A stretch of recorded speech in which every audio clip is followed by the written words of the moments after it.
Each day and each night, a team of dedicated professionals has had the privilege of making one of the biggest dreams of humanity finally come to life. 45 countries, 950,000 aircraft, 450,000 pilots and ancillary positions, 100,000 engineers and scientists, and over 15.3 billion cubic feet of chemicals per day. This is the ultimate balance of art and science.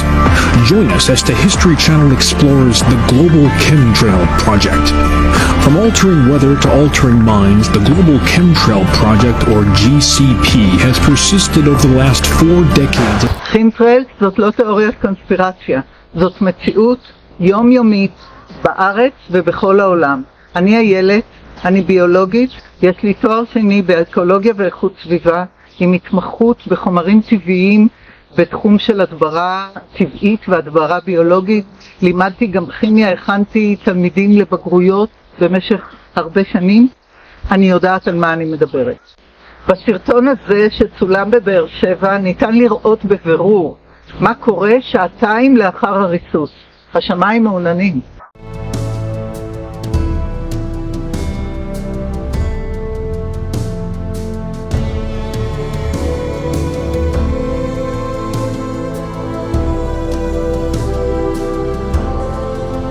חשוב להבין שהריסוסים לא נעשים רק על ידי מטוסים, אלא גם בעזרת טורבינות מהקרקע ובאמצעים אחרים.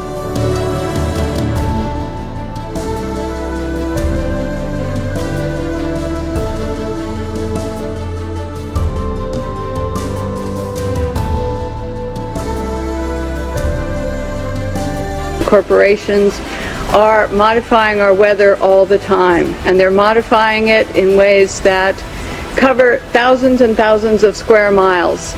Most of it is chemically altered, so that what happens is that we are putting chemicals, ground-based chemicals that are shot into the air, or chemicals coming from airplanes that change and modify our weather. NASA also talks about that that these aircraft leaving persistent contrails are changing our climate. And when they change our climate to the degree that one jet can leave a persistent jet contrail which will spread across our skies from what this picture up here on my left on the screen looks like, which is a trail left by a jet, that trail can expand to 4,000 kilometers and last for 20 hours. So one of the issues as we go through is, how do you like your skies, natural or man-made?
we're seeing now, and I first could not believe it, and I started looking at the skies, and these are not normal. They're not natural. There's something going on. I don't know who it is or why they're doing it. All I can testify is it's not natural and it's not normal. It's got to be some outside influence doing that. I'm here to give you testimony that chemtrails, they're not contrails, are indeed real. They're spraying almost every day. I watch the clouds and watch the spraying program going on. I want to tell you that we're in very great danger from the pollution that's coming down over us. And we've been led astray by the military-industrial complex, and they're responsible for the cloud's creation and weather manipulation programs. They're dark operations. When you look up at the sun and you see a white haze, that is aluminum floating in the air right now, and it's coming from the aircraft. You want some figures? Okay, latest water test. Tested the rain. 13,100 micrograms per liter of aluminum in the rain in 2013. Normally, it should be 0. When I grow up, I want to be either an artist or a teacher. I want to grow up in a world where there's lots of nature. I love nature. How can I look my children in the eyes